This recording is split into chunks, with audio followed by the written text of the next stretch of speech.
శ్రావణ మాసంలో వచ్చే ప్రతి మంగళవారం రోజున గౌరీ వ్రతాన్ని ఆచరిస్తారు.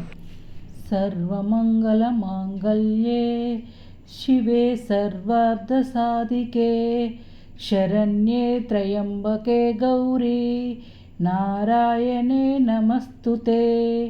మంగళకరమైన వాటిలన్నింటిలోనూ అతి మంగళకరమైన సర్వమంగళ నామధేయురాలివై అన్ని అర్థములను సాధించు శరణుజొచ్చిన వారికి ఆశ్రయమిచ్చి ముక్కంటి దేవరైన శివుని అర్ధాంగి అయిన ఓ పార్వతి, ఓ దుర్గాదేవి, ఓ నారాయణి నీకు నమస్కరిస్తున్నాను.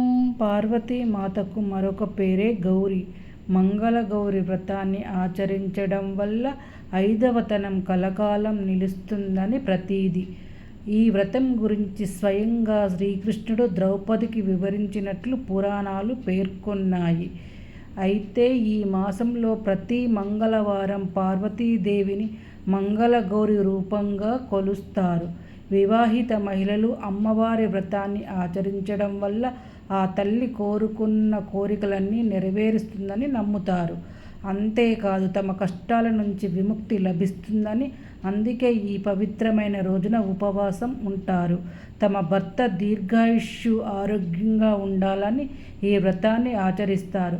మరోవైపు వివాహం కాని స్త్రీలు సైతం తమ కోరుకున్న భాగస్వామి కోసం మంగళగౌరి వ్రతాన్ని చేస్తారు. ఈ పవిత్రమైన రోజున సూర్యోదయం కంటే ముందే నిద్రలేచి స్నానం చేసి శివపార్వతులను స్మరించుకుంటూ పూజను ప్రారంభించాలి. శివపార్వతుల ఫోటో లేదా విగ్రహాన్ని ఈశాన్యంలో ప్రతిష్ఠించాలి. మంగళతి శ్రావణ మాసంలో ఇలా సింపుల్గా చేసుకుంటాను. శివపార్వతుల ఫోటోకి గంధము కుంకుమ సమర్పించి తర్వాత పసుపుని గౌరమ్మలాగా చేసుకొని ఆ గౌరమ్మను ఒక తమలపాకు పైన ఉంచిన తర్వాత ఆ గౌరమ్మకి పసుపు కుంకుమ గంధము అక్షంతలు సమర్పించి వస్త్రం వేసుకుంటాను. అలాగే ఒక ఎర్రని పువ్వు సమర్పించి నైవేద్యంగా పుట్నాలు బెల్లం అయితే పెట్టుకుంటాను. ఈ సంవత్సరం కుదరలేదు కాబట్టి కొబ్బరికాయ బెల్లం అయితే సమర్పించాను.